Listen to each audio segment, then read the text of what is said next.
안녕하세요. 사연 읽어주는 남래입니다. 오늘도 와주셔서 감사드리며 오늘의 여성 사연자분 사연은 제가 소개해드리도록 하겠습니다. 그럼 오늘의 사연 시작하겠습니다. 안녕하세요. 저는 하루 종일 비린내 나는 수산시장에서 일하는 50대 후반 여성이에요. 6살 때까지 산동네 살다가 학교 들어갈 무렵 바닷가로 이사와서 그 후로는 쭉 바다와 함께 살았어요. 위로 오빠가 있고 아래로 여동생이 있는데 그 시절엔 다들 그랬듯이 아들은 도시로 나가 공부에 출세해야 된다. 딸은 그저 시집 잘 가면 그만이다. 나는 사고방식이 있어서 애당초 저는 공부할 생각이 없었어요. 하지만 제 동생은 오빠보다 공부를 더 잘했고 학원 한 번 못 가고 과외도 한 번 안 했지만 떡하니 서울에 있는 대학에 붙어 20살 되던 해에 서울로 가버렸죠. 반면 오빠는 부모님 성에 찰 만큼 공부를 잘하지 못했고 간신히 2년제 대학을 나와 외삼촌 밑에서 일하다 현재는 편의점을 운영하고 있답니다. 저는 공부는 못했지만 그래도 부모님 말 잘 듣는 순진한 아이였어요. 오빠한테 차별당한 것도 그러려니 했고 동생이 공부 잘하는 것도 마냥 좋기만 했습니다. 그렇게 대학은 일찌감치 포기하고 고등학교 졸업 후 몇 년간 수산시장 관리 사무실에서 격리로 일했는데요. 그러다 지금의 남편을 만나게 됐습니다. 너 17호집 사장님 알지? 17호집 사장님이면 키 엄청 크고 목소리 걸걸하신 분이요? 아이 그 사장님이 너 좀 찍은 것 같은데? 17호집은 제가 일하는 수산시장에서 유명한 가게 중 하나였는데 거기 사장님이 저를 몇 번 모시고는 며느리감으로 찍었다는 거예요. 17호 내가 은근히 알부자야. 배도 있잖아. 그 집에 아들이 하나 있는데 어떻게든 짠내 안 맞고 살게 한다고 서울로 취직시켜 보냈는데 뭐 얼마 전에 다시 내려왔대. 출세고 나발이고 다 필요 없고 악착까지 아버지 배에 물려왔겠다고 한다고. 그놈이 어려서부터 워낙 효자거든. 죽어도 부모님이랑 떨어져서 못 산다 이것이. 그 얘기를 들었을 때 덜컥 겁이 났어요. 별별 생각이 다 들더라고요. 진짜 그 집에 시집 가야 되나? 그 집 아들 못생겼으면 어떡하지? 나는 잘생긴 남자한테 시집 가고 싶은데. 그래서 부모님께 얘기도 못 꺼냈는데요. 얼마 후 선도 아닌 소개팅도 아닌 자리가 마련돼 17호집 아들을 만나게 됐는데 뭐 생각보다는 괜찮더라고요. 그래서 몇 번 만나게 됐고 7개월 뒤 저는 17호집 며느리가 되었습니다. 남들이 말하는 알부자 집에 시집 갔지만 그렇다고 팔자가 핀 건 아니었어요. 남편은 진짜 아버지 배를 물려받아 거의 매일 조업을 나갔고 저는 가게를 물려받아 본격적으로 장사를 하게 됐습니다. 불만은 없었어요.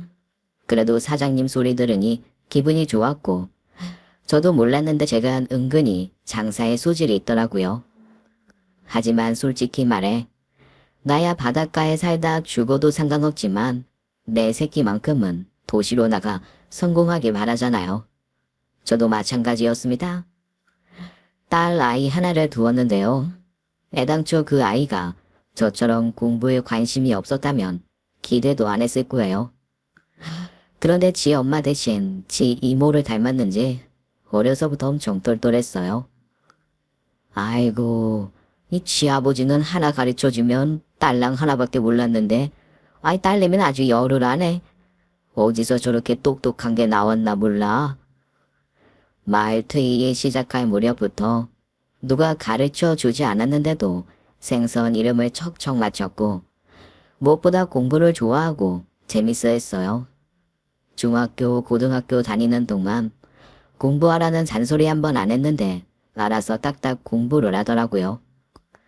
그리고 결국 서울에 있는 대학에 들어가게 됐습니다. 시장 입구에 현수막이라도 걸고 싶을 만큼 깊었어요. 당연히 시장 사람들 모두 축하한다고 난리가 났죠. 딱 한 사람 빼고요. 뭐 대단한 벼슬 했다고 이 난리야? 서울에 있는 대학 간다고 다 성공하나? 그리고 솔직히 서울에 있는 대학이라고 다 좋은 데인가? 우리 아들 다니는 학교 정도면 모를까? 그 집 딸내미 들어간 대학은 조금만 공부하면 아무나 다 가는 데야. 나도 작정하고 한 6개월 공부하면 들어가고도 남을걸. 조 사장이라고 우리 시장에서 유명한 여자가 있는데 꼴빛하면 손님들과 싸우고 자기네 손님 낙하채 간다고 옆 가게랑 싸우고 한 번은 손님한테 된통 바가지 씌었다가 신고당해 벌금을 맞은 적도 있어요. 그래서 다들 혀를 내두르는 여자죠. 무엇보다 조 사장이 허구한 날 큰 소리 칠 수 있던 이유는 남편이 배를 2척이나 갖고 있고 제 딸보다 2살 많은 그 집 아들이 서울대 명문대에 다니고 있었거든요. 아들 대학 합격했을 때 어찌나 자랑을 하던지 꼴불견도 그런 꼴불견이 없었어요. 그냥 대놓고 우리 아들 명문대 들어갔다 하면 될 것을 괜히 이 가게 저 가게 돌아다니면서 한다는 소리가 알지? 우리 아들 서울에 있는 대학 가서 앞으로 자취시켜야 돼. 학비도 보내고 원룸 월세도 보내고 생활비도 보내야 돼서 지금보다 2배로 벌어야 되니까 절대 우리 손님 뺏어가지 마. 되도록 양보해. 다들 큰 인물 한 명 키운다 생각하고 협조 좀 해. 알았지? 원래 뻔뻔한 여자였지만 그때는 진짜 눈에 뵈는 게 없더라고요. 그때 우리 가게에 와서는 뭐라고 했는 줄 아세요? 이 집 딸 공부 좀 한다며? 잘하면 얼마나 잘해. 우리 아들만큼 잘해? 솔직히 기집애가 공부 잘해서 뭐해. 지 엄마처럼 남자 하나 잘 물면 팔짝 피는 거지. 평소에도 은근히 제 심기를 건드렸기에 저도 그냥 듣고만 있지 않았습니다. 남의 집 딸내미 팔자 걱정 말고 가서 장사나 똑바로 해. 괜히 손님들한테 가격 올려치다가 또 벌금 물지 말고. 조 사장이 깎아먹은 시장 평판 올리느라 시장 사람들 죄다 애쓰는 거 몰라? 내가 언제 시장 평판 깎았다고 그래? 딸내미 대학 붙었다고 아주 눈에 뵈는 데 없나 보네. 말이면 단 줄 알아? 그리고 아들이면 모를까. 여자애가 서울에서 자취하게 하면 신세 망치는 거 한순간이야. 지 엄마처럼 돈 많은 놈이나 잡으면 모를까. 이놈 저놈 아무나 만나고 놀지 누가 알아? 험한 꼴 보기 전에 잡소리 그만하고 가. 아직 장사 개시도 안 했는데 그 정타니까. 그야말로 입만 열면 아무나 붙잡고 악담을 퍼붓는 여자였어요. 그래서 다른 가게 사람들은 되도록 말을 안 섞고 싶어 했지만 전 꼬박꼬박 응대해줬어요. 누구라도 총대 매는 사람은 하나 있어야 하잖아요. 무엇보다 우리 딸은 자취하지 않았습니다. 서울에 든든한 이모가 있었으니까요. 제 동생은 저보다 제 딸을 더 아끼고 챙겼거든요. 그렇게 조 사장이 괜한 트집 잡고 꼴값을 떨 때마다 생각했어요. 우리 딸이 어떤 딸인데 나중에 봐라. 네 아들보다 훨씬 성공할 거니까. 하지만 자식만큼은 마음대로 안 된다고 딸아이가 어느 날 생각지도 못하게 제 속을 뒤집어 놓더라고요. 방학했다고 집에 내려왔던 아이가 당최 서울 올라갈 생각을 안 하는 거예요. 다를 때 같으면 잠깐 얼굴만 비추고 불이 나게 서울 올라가던 아이가 쓸데없이 가게에 나와 일을 돕지 않나. 가게 일은 어떻게 돌아가는지 직원 관리는 어떻게 하는지 꼬치꼬치 캐묻더라고요. 네가 물려받을 가게도 아닌데 그런 게 왜 궁금해? 너는 이런 거 신경 쓰지 말고 공부나 해. 하지만 제가 아무리 얘기해도 종일 가게에 나와 눈치만 살피더니 어느 날 느닷없이 폭탄 선언을 하더군요. 엄마, 나 그냥 여기 내려와 살면서 엄마 일 도우면 안 돼? 나도 장사 잘할 수 있어. 처음엔 농담인 줄 알았어요. 공부가 많이 힘든가 보다. 지도 하나둘 나이 먹더니 이것저것 생각이 많아졌나 보다 했죠. 그런데 농담이 아니더라고요. 엄마, 있잖아. 사실 나 휴학했어. 휴학을 해? 졸업 코앞에 두고 휴학은 무슨 휴학이야. 솔직히 말해봐. 무슨 일 있어? 서울에서 뭐 안 좋은 일 있었던 거야? 그런 거 아니야. 그냥 공부가 재미없어졌어. 그러니까 나 그냥 여기서 살래. 공든 답이 무너진다는 말이 바로 이런 거구나 싶었습니다.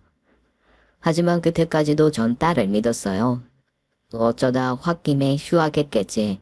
그래, 한 학기 정도야 쉴 수도 있지. 한동안 비린내 맡고 지내다 보면 다시 서울로 올라간다고 하겠지 했죠. 그래서 저도 장단에 맞춰줬습니다. 일부러 가게 일을 빡세게 시켰죠. 그런데 뭔가 이상하더라고요.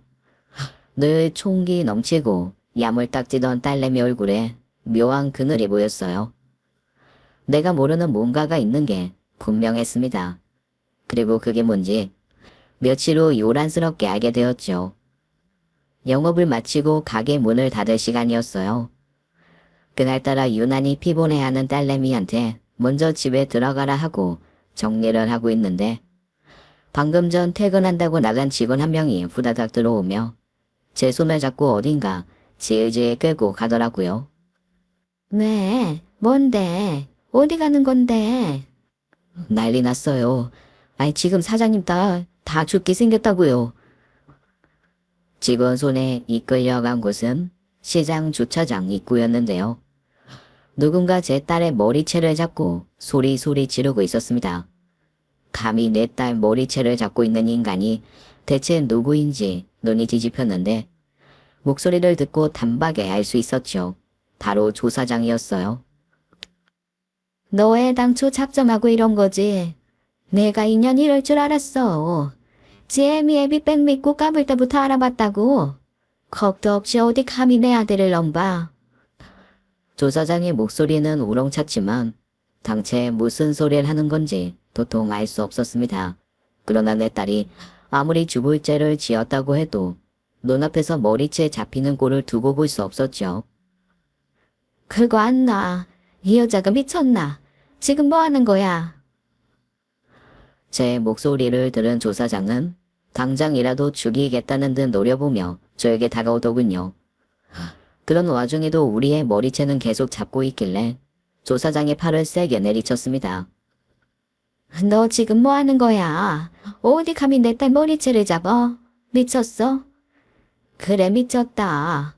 니네 똑똑한 딸내미 때문에 내 아들 인생 조지게 생겼는데 내가 그딴 머리채도 못 잡아.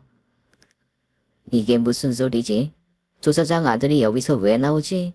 도무지 영문을 알 수 없었지만 일단은 딸애를 잡아 끌어 제 뒤로 숨겼어요. 무슨 개소리야. 우리 딸이 네 아들 인생을 조지다니. 그때 조 사장이 기아 말소리를 하더군요.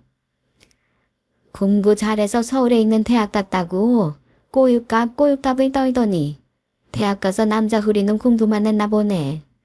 야, 네 딸이 애를 가졌단다.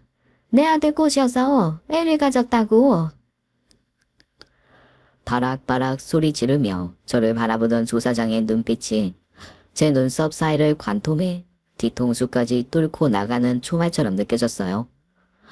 잠깐 정신을 잃었지만 애써 가다듬고 딸아이를 쳐다봤어요. 그리고 알게 됐습니다. 조 사장 말이 사실이구나. 솔직히 말해봐. 네가 시켰지? 내 아들 꼬시라고 네가 시킨 거지? 애미 닮아서 팔자 고쳐줄 남자 찍어서 일부러 꼬리치고 몸뚱이 놀린 거 아니냐고. 참을 수가 없었습니다.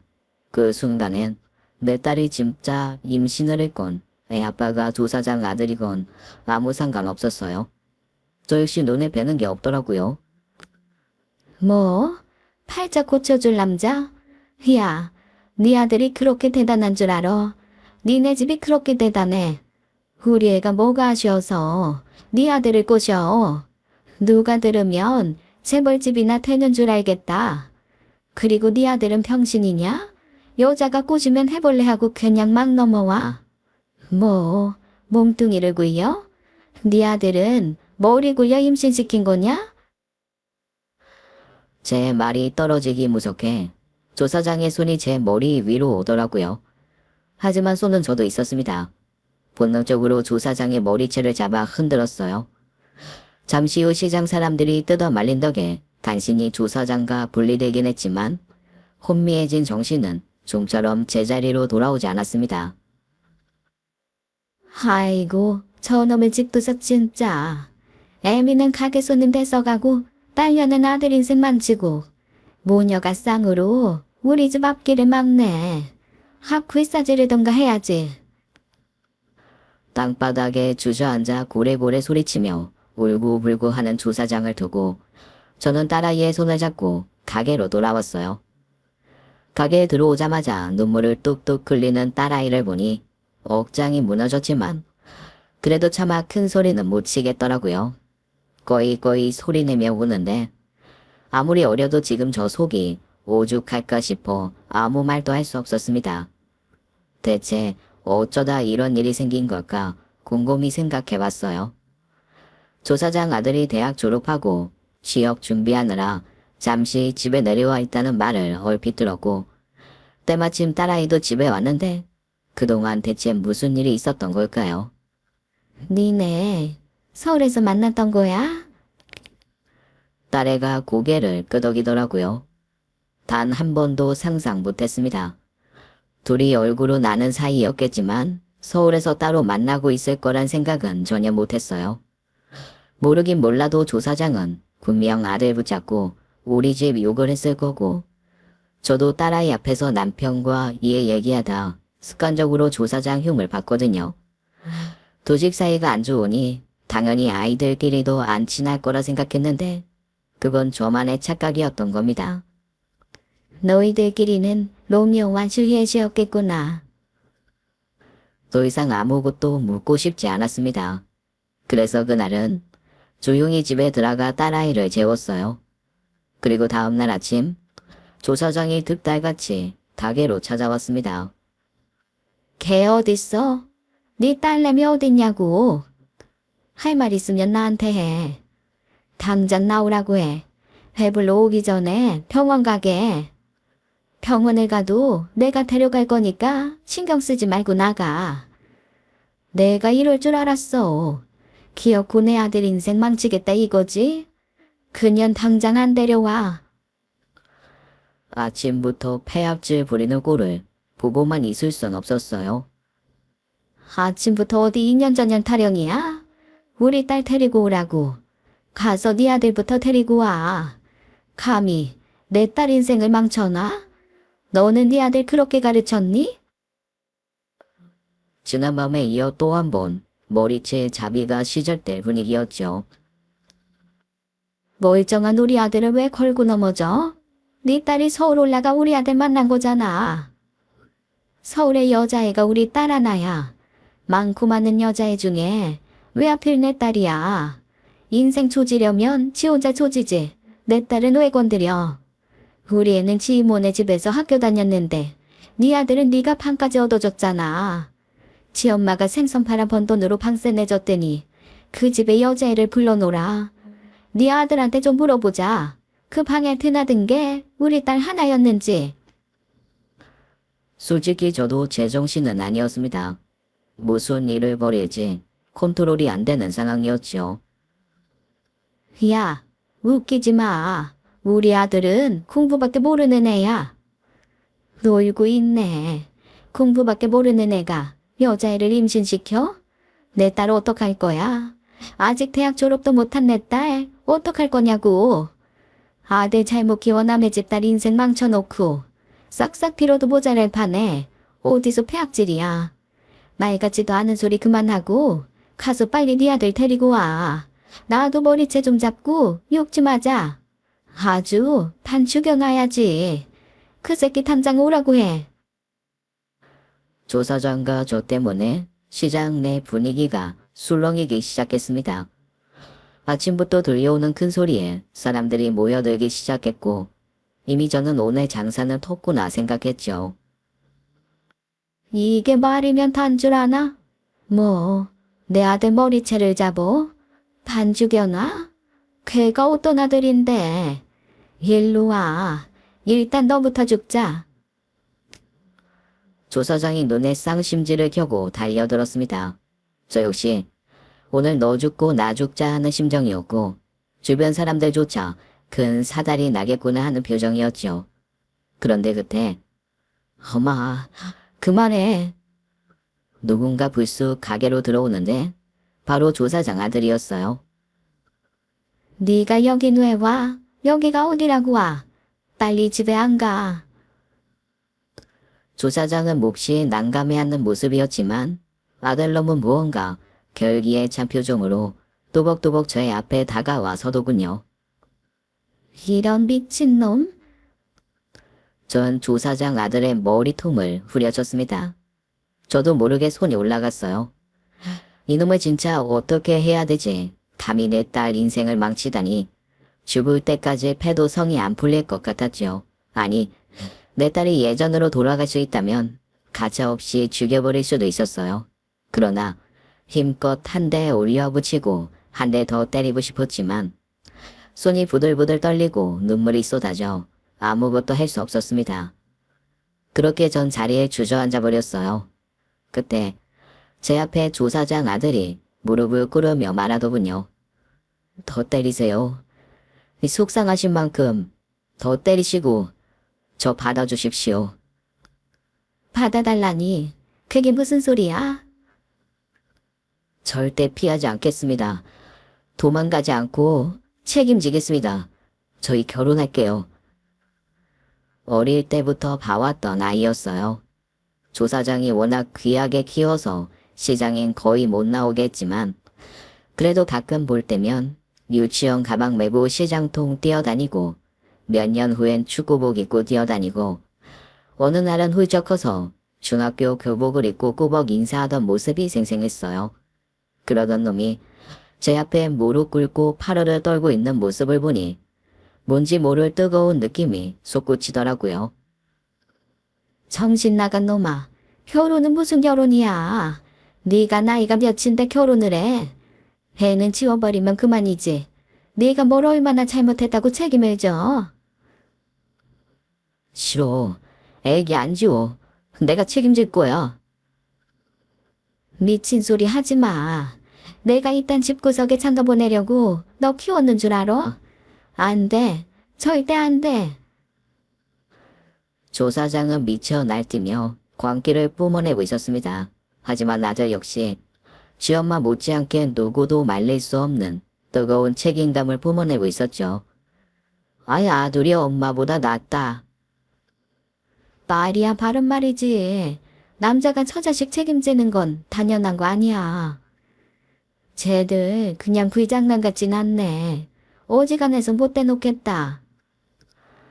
주변 사람들이 한마디씩 하며 술렁이기 시작했어요.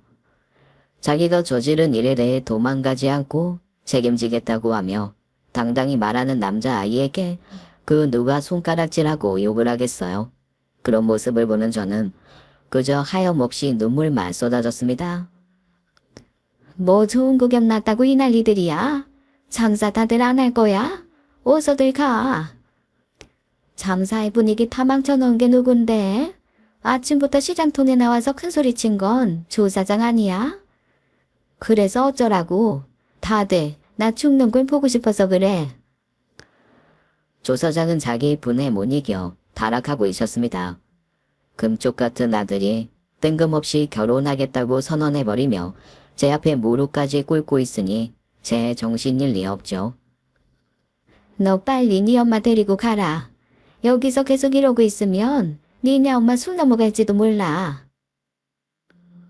하다 주십시오. 제가 아직 나이도 어리고 부족한 것도 많지만 그래도 제가 저지른 짓에 책임을 지고 싶습니다. 네가 부족하긴 뭐가 부족해. 부족하면 그년이 부족하지. 조 사장은 발을 동동 구르며 어찌할 바를 모르더군요. 급기야 아들의 팔을 붙잡아 끌어당기기 시작했지만 아이는 꿈쩍도 하지 않았습니다. 엄마, 이거 나 성인이야. 우리 10대 철부지 불장난 아니라고. 시끄러워. 네가 그년한테 단단히 후였나 본데. 난 그 꼴 못 봐. 당장 일어나. 이제 조 사장의 상대는 제가 아니었습니다. 자기 아들이었죠. 그리고 조 사장과 제가 싸울 때는 누구의 편도 들 수 없었던 시장 사람들은 이젠 대놓고 아들 편을 들기 시작했어요. 아들이 사람 노릇하겠다는데 남도 아니고 애미가 말리면 되겠어. 아들이 싫다고 해도 엄마가 나서서 책임지게 만들어야지. 그게 도리지. 야, 너 여기서 이러지 말고 니들끼리 어디 도망가서 시골려라. 사람들이 아들 편을 들자 결국 조 사장은 자리에 주저앉아 대성통곡을 하더군요. 못 살아 내가. 저놈의 집구석 때문에 우리 집안 다 망했네. 망하긴 뭘 망해. 앞으로 애기 낳고 잘 살면 되지. 어이구 서로 앙숙이다 싶었는데 결국 사돈 되는구만. 드라마가 따로 없네 드라마가. 잘했다. 이 조 사장 아들 하나는 잘 키웠네. 네가 진짜 남자다. 자, 다 같이 축하해 줍시다. 박수. 시장이 떠나가라 박수 소리가 들렸습니다. 이게 무슨 상황인지 도통 영문을 모르겠더라고요. 그리고 제 앞엔 눈물이 그렁그렁한 조 사장 아들이 저를 빤히 올려다보고 있었죠. 어떤 녀석일까? 내 딸과 사랑에 빠져 새로운 행복을 만들게 해줄 녀석은 어떤 사람일까 늘 궁금했는데 결국 너였구나. 사실 조 사장 남편과 제 남편은 사이가 좋습니다. 저는 몰랐는데 두 사람끼리는 농담 삼아 사돈 맺자는 말을 자주 했었다네요. 그래서인지 저랑 조 사장과는 다르게 두 사람은 은근히 좋아하는 눈치더라고요. 단지 그 집 아들이나 제 딸이나 너무 어렸다는 게 문제였죠. 나름 서울에서 대학 다닌 애들인데 바닷가에 살게 하는 게 맞는지 고민이 많았어요. 그래서 저는 어떻게든 서울로 올려보내고 싶었지만 조 사장은 길길이 날뛰었습니다. 내 아들 꼬실 때 시집살이 할 각오까지 했던 거 아니야? 앞으로 집안 살림도 다 하고 틈나는 대로 가게 나와서 일 도우라고 해. 꼴의 친정이라고 그쪽 가게 일 돕는 꼴 나는 못 봐. 충분히 예상했던 일이에요. 며느리 떠받들고 살 조 사장이 아니죠. 아직 한참 어린 딸아이 시집 보내면서 마음을 굳게 먹을 필요가 있었습니다. 그래도 그 집 아들은 믿었어요. 딸애한테도 시어머니랑 트러블 생기면 무조건 남편과 상의하라고 신신당부했습니다. 하지만 호락호락할 조 사장이 아니죠. 걸핏하면 저한테 달려와 딸아이 흉을 봤습니다. 그때마다 전 철저히 무시했어요. 그러다 딸애가 임신 7개월쯤 됐을 때였는데 더 늦은 시간에 사위가 저를 찾아왔어요. 입덧은 그 친구 같은데 며칠 전부터 장모님이 만들어준 묵은지 볶음이 먹고 싶다고 해요. 혹시 해주실 수 있나 해서 왔어요. 묵은지 볶음이 아니라 제 장단지 볶음은 못 해주겠나요? 금방 만들어줄 테니 조금만 기다리고 있으라 했는데 묵은지 씻고 프라이팬에 기름을 두르고 있는데 그새를 못 참고 조 사장이 들이닥쳤습니다. 너 왜 여기 있어? 이 시간에 처갓집에 무슨 볼 일이 있어서 온 거야? 지 엄마가 들이닥치자 사위가 깜짝 놀라 자리에서 일어서더군요. 괜히 또 시끄러워지겠다 싶어 한마디 했습니다. 내가 불렀어. 묵은지 볶은 것 좀 가져가라고. 뭐 대단한 것도 아니고 고장 묵은지 가져가라고 사위를 부른 거야? 우리 아들이 아주 만만한가 보다. 그게 아니고 와이프가 요즘 밥을 통 못 먹길래. 야, 누가 들으면 내가 며느리 밥도 안 주는 줄 알겠다. 그리고 먹고 싶은 거 있으면 지가 해먹던지 하지. 지 신랑 친정에 보내서 심부름을 하게 해. 애 가진 요새 제대로 떠는구나. 조 사장 입에서 좋은 말이 나올 리 없었죠. 그렇다고 저나 딸이나 사위가 무슨 대단한 잘못을 한 건 아니잖아요. 사위 역시 느닷없이 닥친 엄마 때문에 놀라긴 했지만 그래도 할 말은 꼬박꼬박 하더라고요.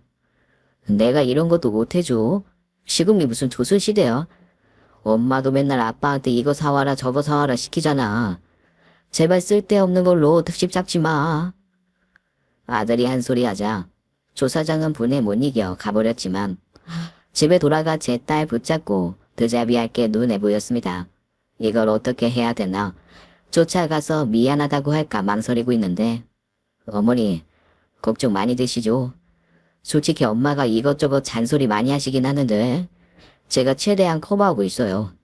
제가 어떻게든 빨리 노력해서 분가할 테니까 조금만 참아주세요. 죄송합니다. 그 소리를 들으니 눈물이 왈칵 쏟아졌습니다. 제가 해줄 수 있는 건 한계가 있고 무엇보다 저 붙잡고 얼마든지 시엄마 욕할 수 있는데 그때까지 아무 소리 없는 딸아이가 기특하기도 하면서 너무 딱해서 가슴이 미어지는 것 같았죠. 그렇다고 제가 먼저 쫓아가 극성 떨 수도 없는 일이고 할 수 있는 거라곤 그저 사위를 믿는 수밖에 없었습니다. 얼마 후 딸아이는 아들을 낳았습니다. 출산 전부터 산후조리원은 내가 보내줘야지 생각하고 있었는데 조사장은 그마저도 방해를 하더군요. 조리원은 무슨 조리원이야? 노산이면 모를까. 새파랗게 젊은데 며칠 쉬면 그만이지. 딸내미 데리고 가서 산후조리 해주고 싶으면 그렇게 해. 대신 애기는 못 보내니까 딸내미만 데리고 가. 이게 무슨 말 같지도 않은 소린지 또 한 번 제 심기를 건들더군요. 하지만 되도록 큰 소리 내기 싫어 알았다 했습니다. 말로는 알았다 했지만 출산하자마자 미리 예약해 놓은 산후조리원으로 보냈어요. 조리원에서 나오고 얼마 후 애기한테 챙겨줄 물건을 싸들고 딸아이를 만나러 갔는데요. 이상하게도 딸아이는 없고 조사장이 아이를 보고 있더라고요. 솔직히 저는 조사장은 가게에 있을 시간이니 일부러 피해서 왔거든요. 바쁘신 사돈께서 이 시간에 웬일이신가? 외손주 보러 왔나? 애엄마는 어디 가고 사돈이 애를 봐. 걔는 가게 내보냈어. 걔도 우리 집 식구인데 이제 슬슬 가게에 익혀야 되잖아. 눈이 확 돌았습니다. 출산하고 아직 회복도 안 된 애를 가게에 내보내고 지는 손주 끼고 앉아 놀고 있다니 그야말로 꼭지가 돌더라고요. 조선시대 시어미도 아니고 이제 막 애 낳은 며느리한테 일을 시켜. 애 안 낳아봤어. 당신 같으면 그 일을 하겠냐고. 왜 못해? 대접받고 싶었으면 왜 우리 아들하고 결혼했어? 공부고 뭐고 다 포기하고 연애질 했으면 이 정도는 감수해야 되는 거 아니야. 옛날에야 딸봐진 죄인이라 했지만 죄인은 무슨 얼어 죽을 죄인입니까? 저는 곧바로 그 자리에서 사위에게 전화를 걸었어요. 여보세요? 자네 지금 어딘가? 애 엄마 가게 나가서 일하고 있는 거 알아? 이러려고 내 딸 데려간 건가? 책임진다며. 이게 책임지는 거냐고. 어디야? 당장 일로 안 와? 왜 걔한테 뭐라고 해? 내가 보냈다니까. 조사장이 제 전화기를 뺏으려 들더군요. 조사장, 내 얘기 잘 들어. 내 딸 이런 취급하게 하면 애만 냅두고 애 엄마는 도로 데려갈 거야. 그러시든가. 누가 말려. 애는 내가 키울 거니까 지금이라도 당장 데려가. 우리 딸은 못 끝낸 대학 공부 마치고 미역 보내면 돼. 그리고 더 잘난 남자 만나서 시집 가면 그만이야. 근데 당신은 아들 미혼부만 되겠다? 애 딸린 남자한테 누가 시집이 나올까? 아니다. 평생 끼고 살면 되겠다. 그치? 뒤통수 대고 뭐라고 소리치는 조사장을 무시하고 그냥 나와버렸습니다. 그리고 곧바로 딸내미를 데리러 갔죠. 딸내미는 괜찮다고 했지만 저는 전혀 괜찮지 않았어요. 얼굴이며 손발이며 붓기도 덜 빠진 데다가 앞머리가 내려와 눈을 찌르고 있는데도 그 무거운 해물탕 냄비를 들고 이리저리 손님 수발드는 모습을 보니 그야말로 억장이 무너지더라고요. 당연히 손주가 눈에 밟히긴 했지만 지금 당장은 내 딸이 우선이었습니다. 내 딸이 어떤 딸인데 한참 예쁘게 차려입고 젊음을 뽐내고 다닐 나이에 정신 나간 시어머니 만나 이 고생을 하자니 거듭 생각해도 이건 아니었어요. 딸아이를 무작정 집으로 데리고 왔습니다. 다신 그 집에 보내지 않겠다 굳게 다짐했어요. 그 와중에 딸내미는 그새 엄마 됐다고 애기 보고 싶다며 훌쩍대고 있었지만 저라도 정신 바짝 차려야겠다 결심했죠. 1시간쯤 흘렀을까 사위가 찾아왔습니다. 어머니 죄송해요. 다 제 잘못이에요. 됐어. 또 무릎 꿇고 긴다고 해도 이번엔 안 돼. 우리 딸 못 보내. 그러니까 돌아가. 드릴 말씀이 없습니다. 용서해 주십시오. 무릎 꿇어도 소용없다 말했지만 또다시 무릎 꿇는 사이를 보니 마음이 약해지긴 하더라고요. 솔직히 애들이 무슨 잘못인가. 그저 서로 좋아한 죄밖에 없는데. 하지만 그냥 넘어갈 수는 없는 일이었어요. 그리고 잠시 후 조 사장이 애를 안고 오더군요. 이 미친놈. 또 무릎 꿇고 있네. 단잠 일어서. 조 사장 말이 끝나기 무섭게 사위는 자기 엄마 품에 있던 아이를 낳다 제 뒤에서 울고 있던 딸아이에게 아이를 건넸습니다. 엄마, 오늘 가게 안 나갔다며? 왜 안 나갔어? 휴일 빼고는 한 번도 쉬어본 적 없었잖아.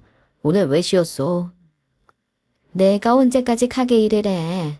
이제 며느리한테 물려줘야지. 며느리 물려주겠다고 애 낳은 지 며칠 안 된 사람을 이해하라고 내보내. 매일매일 가게 문 닫고 집에 와서 하는 말이 뭐야? 아이고 죽겠다, 아이고 힘들다 안 했어? 그렇게 힘든 일을 이제 막 출산한 사람한테 시킨 거야? 네 섹시는 젊고 나는 늙었잖아. 말이 나와서 말인데 내가 네 섹시한테 얼마나 잘했냐. 그건 네 아버지도 인정했잖아. 아이가 태어나기 얼마 전 남편이 좀 낮았다가 바깥 사돈과 얘기를 나눴다며 의외의 얘기를 해준 게 생각났습니다. 당신 조 사장 너무 나쁘게 보지 마. 이 얘기 들어보니까 우리 딸한테 엄청 잘한대. 당신하고는 사이가 안 좋으니 괜히 못된 척하지만 그래도 며느리가 예쁜가 보더라. 바깥 사돈도 놀랐대. 시집살이 온팡 시킬 줄 알았는데 되게 챙긴다고 하더라고. 그때 남편 말을 듣고 천만다행이다 싶었어요. 진심으로 고맙다는 생각까지 했었죠. 그래도 나 없을 땐 잘해주나 보다 했는데 알고 보니 그게 아니었습니다. 엄마, 나는 눈 없어? 아빠 있을 때만 잘해주는 척 하는 거잖아. 아빠가 배 끌고 나가면 그때부터 목소리 톤 달라지는 거 내가 모를 줄 알았어. 엄마 마음에 안 드는 결혼했어. 나도 참으려고 노력했는데 이건 정말 아니야. 우리 원룸 얻어서라도 나가 살 거니까 그런 줄 알아. 사위는 결혼하겠다 선언하던 그때처럼 이번에도 모두 보는 앞에서 당당히 분가를 선언했어요. 부모 되면 진짜 어른이 된다더니 처음으로 사위가 어른으로 보였어요. 나중에 알게 된 사실인데 분가를 선언한 이유가 또 있었더라고요. 서울에 있는 회사에 취업하게 됐대요. 애 아빠 됐지만 제대로 된 가장 노릇을 못하고 있어서 혼자 소갈이 많이 했을 텐데 이제야 보란듯 가정을 꾸리는구나 싶어 정말 뿌듯했습니다. 그렇게 딸 내외는 갓난 아이를 데리고 서울로 올라갔어요. 서울 집 얻는데 저쪽 집에서 모두 부담하면 또 그거 갖고 큰 소리 칠 것 같아 저희도 반에 부담했습니다. 혼수도 모자람 없이 잘 챙겨주었고요. 그제서야 마음이 편안해졌어요. 딸아이와 전화통화도 자주 했고 슬쩍 서울 올라가 손주 얼굴도 보곤 했죠. 니네 시어머니는 자주 와? 아니, 오빠가 절대 못 오게 해. 너한테 따로 전화해서 잔소리는 안 하고? 처음엔 하루에도 몇 통씩 전화하셨는데 어느 날 다 늦은 시간에 술 취해 전화해서 울고불고 해서 오빠가 막 뭐라고 했거든.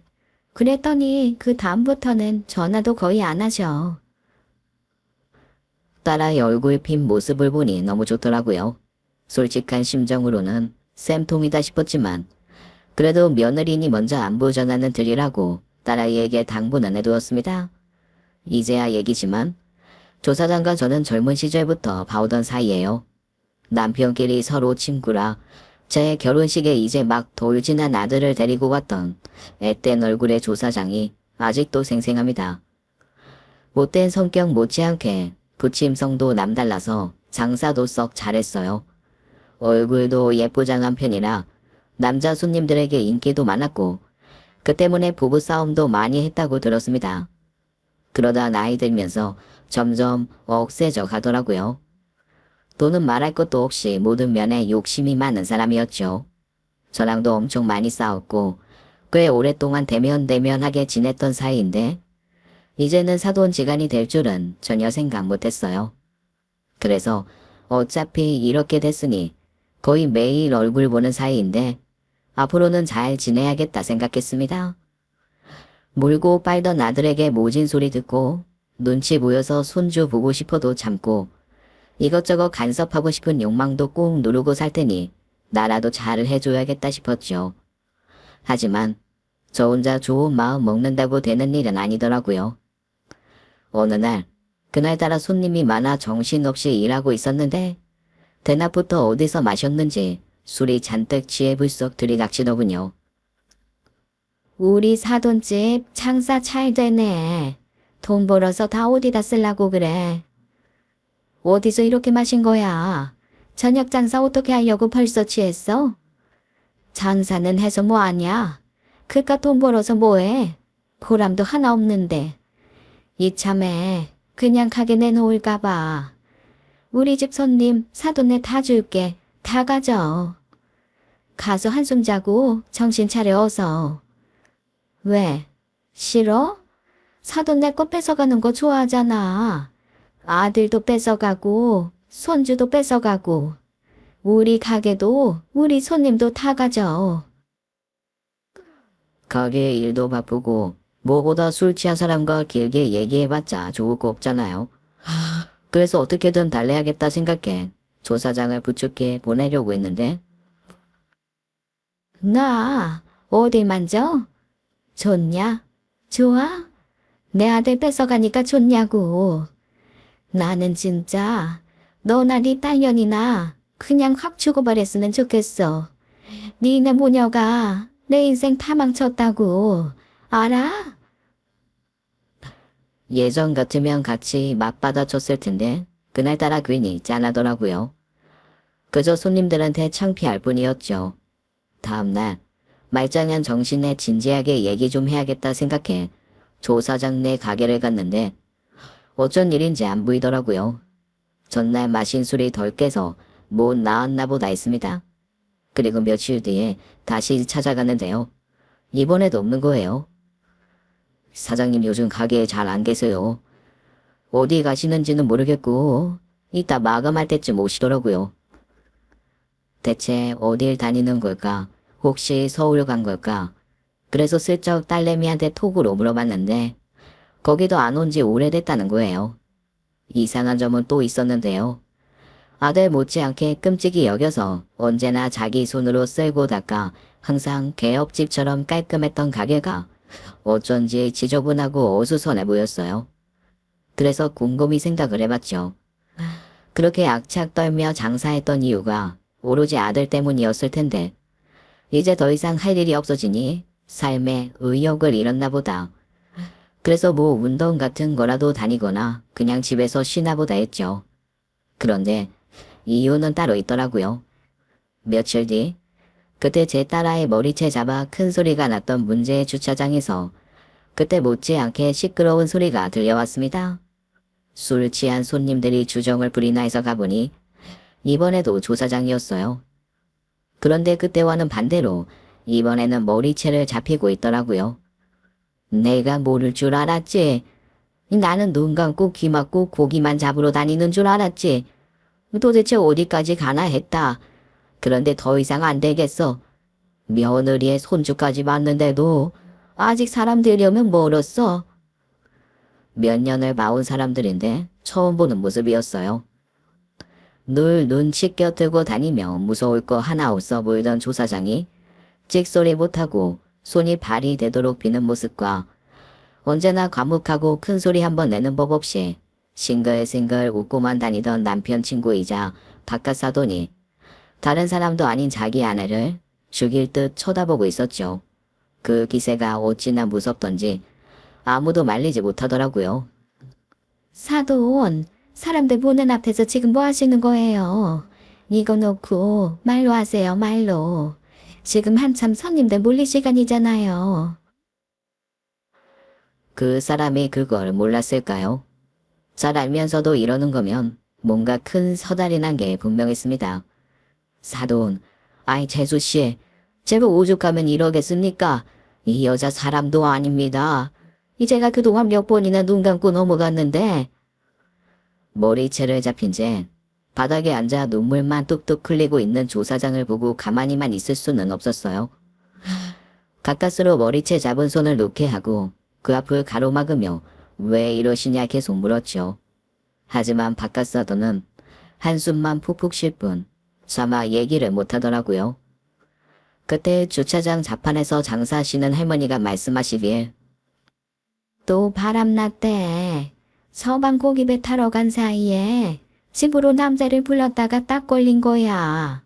저 여자 사장 남자랑 붙어먹는 거 나도 여러 번 봤는데 뭐. 기가 막혔습니다. 세상에 이 좁은 동네에서 바람이라니.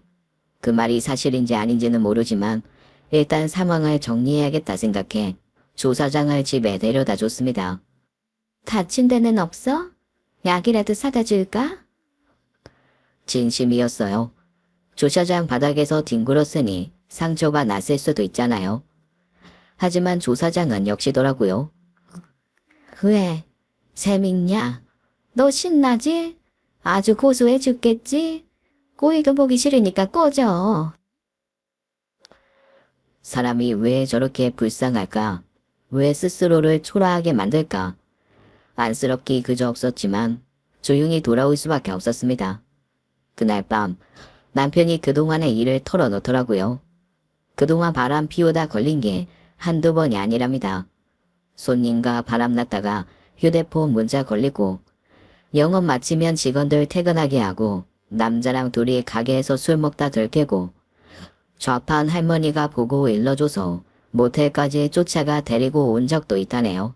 그래도 꾹 참고 살았던 건 오로지 아들 때문이었다고 합니다.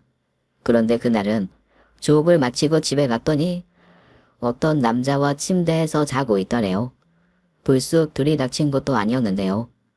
지금 들어갈 거다 전화를 했는데도 하도 안 받길래 집에 갔던 건데 조사장은 세상 모르고 자고 있었던 거죠. 그러니까 당신은 이미 다 알고 있었다는 거네. 그걸 왜 지금 얘기해? 안 그래도 둘이 눈만 마주치면 으르렁 대는데 왜 굳이 얘기해서 뭐해? 남의 부부 일이니까 알아서 조용히 해결하려니 했지. 이렇게까지 시끄러우실 줄 누가 알았겠나. 근데 그 남자는 누구래? 나도 아는 사람이야? 이 정확히는 몇 호인지 모르겠고 2층 가게에서 일하는 직원이래. 이제 30몇 살이라는데 이 들이닥치자마자 옷도 제대로 못 챙겨 입고 후다닥 도망갔단다. 어떤 놈인지 그 놈도 참 한심하다. 다음날 시장 사람들에게 들으니 조사장의 바람기에 대해 그동안 저만 모르고 있었더라고요. 어떤 남자한테는 돈까지 빌려주고 못 받았다고 합니다. 시장 사람들이 조사장을 싫어했던 이유가 드센 성격 때문만은 아닌 걸핏하면 바람 피웠던 것도 한몫했다네요. 그 후 저는 고민이 깊어졌어요. 서울 애들이 알면 뭐라고 할까. 아무리 자업자득이라지만 그래도 내 딸의 시어머니고 사돈이잖아요. 부디 애들 모르게 조용히 넘어가길 바랬는데 결국 우려했던 일은 생기더라고요. 며칠 후 사유에게 전화가 걸려왔습니다. 어머님, 이 드릴 말씀이 있어 전화 드렸어요. 혹시 뭐 안 좋은 일이야? 좋은 일도 있고 안 좋은 일도 그래요. 그 사람 임신했어요. 어제같이 병원에 갔는데 8주 됐대요. 젊음이 좋긴 한가 봐요. 애 낳은 지 얼마나 됐다고 벌써 둘째 임신이라니. 잘했어. 축하해. 잘하면 연년생 아빠 되겠네. 근데 안 좋은 소식이라는 건 뭐야? 혹시 아프고 그런 건 아니야? 아니요. 산모도 태아도 건강하니까 그런 걱정 안 하셔도 돼요. 그런데 저희 부모님 이혼하신다네요. 결국 이혼하는구나. 망감이 교차했습니다. 반면에 사위는 생각보다 무덤덤해하더라고요. 조 사장은 지금 어떻게 하고 있을까? 마음 같아선 잘못했다 용서 구하고 어떻게든 이혼은 하지 마라 얘기해주고 싶었지만 그 며칠 사이 전화번호가 바뀌었더라고요. 다음날 슬쩍 조 사장 가게에 들었는데 바깥 사돈이 나와 있었습니다.